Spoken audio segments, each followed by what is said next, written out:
any company that's going to make a product that uses GC video to provide HDMI output for the Nintendo GameCube, I feel they need to add something unique to it, put their own spin on the device, as there are quite a few different options out there that use GC video, and we've taken a look at a lot of them. Today we're going to be taking a look at Retrobit's offering the Prism HD Adapter. So just like all the other similar devices out there, you do need to make sure your GameCube has a digital AV output. So model D0L001, here's the box. They sent this to me for purpose of review a little early. From what I understand, this comes out in March, going to retail for $79.99. Comes with the remote and the adapter, compatible with GameCube, customizable on-screen display. You got scan lines, all sorts of stuff, plug and play. But is it worth a damn? Does it work, right? So let's go ahead and open this thing up. Ain't gonna be wasting no time here. We got to get right into it, right? So let's get that out of the way. We get a little manual. Manual just goes over some basic options and whatnot with the system, all the different supported resolutions. And that's about it. Some of the settings for the on-screen display, which is not 100% required to access that, but it is nice that this did come with a little IR remote. Here we go. Uses a CR2025 battery that is included, so there you go. This opens up your options for scan lines, setting up profiles, that kind of thing, and just really tweaking with things, because there are some neat things you could do in the menu with brightness, contrast, and tons of other different options, right? And this allows you to easily access that. But a lot of people just plug it in and start using these types of things, and there's nothing wrong with that. But it is nice to know that you can mess around with that stuff easily. So here's the adapter. Retrobit's logo there, metal cage around the connector. There we go. HDMI, full HDMI. We ain't playing with no little HDMIs. We have the pairing button. I would imagine that's just to pair up another remote if you want to use it. And then the big thing that really got me excited for this device is it does have USB-C on the side. You may be saying, like, for what? What the hell do I need that for? Do I need to charge this? Do I need to power it? No, you don't. You just plug it in, plug your HDMI in, and you're good. But all the other devices out there, and I'm not knocking any of them because they all do an excellent job, just some have different features than others. But in order to update the firmware on a lot of these other devices, you have to take it apart and know what you're doing, use like JP1 connectors. I'm not even 100% with all that stuff because I've never done it. Any of the adapters I've had just stay on the stock firmware. And this is on the latest firmware, mind you, of GC Video. But keep in mind, in the year 2020, there were 6 revisions of the firmware released. And if you couldn't update your adapter, you just, stayed with what you had. You didn't get any of the fixes or additions that came with the newer versions of GC Video. So this is nice. USB-C. Anybody could just update their device when, an update becomes available. So pretty cool stuff. You can check the Retrobit website for more information on that. But that is the biggest thing here, in my opinion, that you can easily update the firmware. That got me a little excited.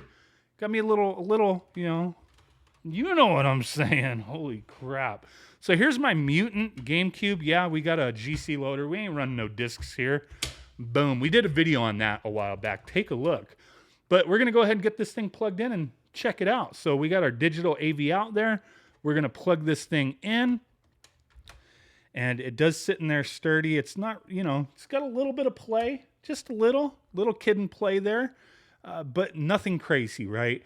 When you have one of these adapters and it just plugs into the one port, doesn't have the dummy to plug into the other port, it's fine. Just with anything, make sure you're not hitting the system, playing hacky sack with your GameCube, and you won't have any issues. So from here, all we needs to do is plug in our HDMI adapter. So there we go. So let's go ahead and power this guy on and take a look. Okay, so there we go. We're in Swiss for the GC loader, but we're not really going to be paying attention to that. We'll load up a couple games here and there. Remember the one thing, a lot of GameCube games do have progressive scan, and if you're using like a GC loader or even just loading discs, it doesn't matter. Some games will just prompt you, do you want to, turn on progressive? But some games you have to hold B, so keep that in mind. Let's go ahead and jump in the Mario Kart and then check out the on-screen display and some of the options that we have. and you get some crisp visuals. The GameCube has a lot of awesome stuff, right? So using this little remote, we're going to go ahead and access the settings that we have. So here we are in the on-screen display with the different options we can manipulate and change. So I'm going to go over this stuff as quick as I can so I can show you guys more gameplay footage so you get an idea what you're getting yourself into with this thing.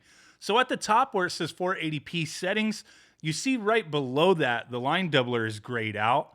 We don't have access to that option. You may be asking why. The reason is that's for if you're in 480i, you can line double it to 480p. So since I am in 480p, I don't have access to that. So just in case you were wondering. Scanline profile, you have 3 profiles for scan lines that you can manipulate each one and save them. That way you have multiple profiles. Pretty self-explanatory, right? You do have even and odd. And then if you go down to scanline settings, you can change each profile, brightness, hybrid factor, luminance, and all that. I'm not really big into scan lines, but it's nice to have that option just in case you're into it, right? So I'm going to turn that off. And then below that, we have picture settings. Let's get in there. Now, this one I thought was pretty cool. So you have brightness, contrast, saturation, and then like X and Y position. So earlier, I actually had the brightness boosted up when I was recording on my table with that little monitor. That monitor kind of sucks. The display is just not very bright, and I tried boosting it with its own on-screen display, and it just wasn't working for me. So I kind of boosted it up a little bit on this, and it looked all right. So you have those options just in case you need them. Saturation, all that good stuff. X position, Y position. Now, if you kind of get things janked up, you can hit reset, and it'll reset everything back to default. Below that, OSD settings is just for the on-screen display. Transparency, the tint, you can change the color. IR key config is if you have a different remote that you want to use to access this menu, you can configure what's up, down, left, right, enter, and back. So there's that. Output settings, see what's in here. Allow 480p mode, RGB limited. A lot of stuff most people may not mess with. Display is 16:9. People may mess with that. You also have a couple volume options, but I think for the most part, people really won't want to bother with too much stuff within this. Once you get it set, you may never even need to get it set, but once you mess with it a little bit, you'll probably not touch it too often. So from here, view all the output modes. You can go in for the settings for each, like what we're already doing, but you can swap, which resolution you want to mess with. Advanced settings, what's in here? Chroma interpolation, fixed resolution, digital color format, so on and so forth. Stuff I'm not even going to mess with, but it is there. Now, especially with the scan lines, if you mess with the profiles and whatnot, anything that you change in here, if you do not store the settings, it disappears once you power off the system. So if you want to keep everything the way you have changed it for every time you play your games, you have to make sure you hit store settings, and it will save it to the, GC Video Prism HD adapter there, and it will always be there until you change it and save it again, right? Now going into About, that's going to show us what firmware we're on, give you some basic information. GC Video DVI version 3.0e, which is the latest. Like I said earlier, it's really nice that we have that USB-C port to do updates to this thing in case newer updates come out. Really cool stuff. So that was pretty much it, I believe. You can go ahead and exit. Your input and output resolutions listed at the bottom in case you care. But that is the menu.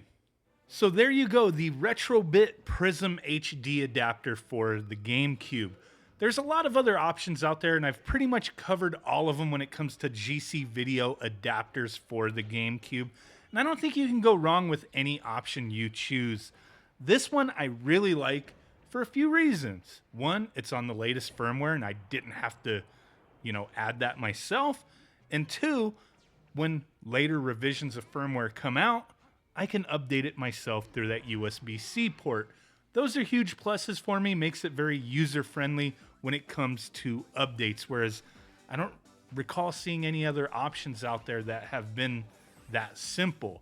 Now, like I said, there's no right or wrong answers when it comes to any of these. A few of them have different features, different prices, and all that good stuff. This one at $80, I think is pretty standard for the features that this one has, but with that addition of being on the latest firmware and easily updatable, I definitely think it's one worth taking a look at if you're in the market. If you were on the fence, if you were waiting, maybe this will be the one for you. So I wanted to do this video, give you guys an idea of what you're getting yourself into if you grabbed one of these or if you were looking at different options out there. So hey, I got a lot more GameCube content coming up actually, so I'm pretty happy that I got to check this out. So I will be using it in the future. So keep an eye out for that, some live streams, some other featured videos where I talk about specific things that we can do with the GameCube that I think some of you guys might find interesting. So really do appreciate it. With that said, I will catch y'all next time. Peace out, bye-bye, and boom.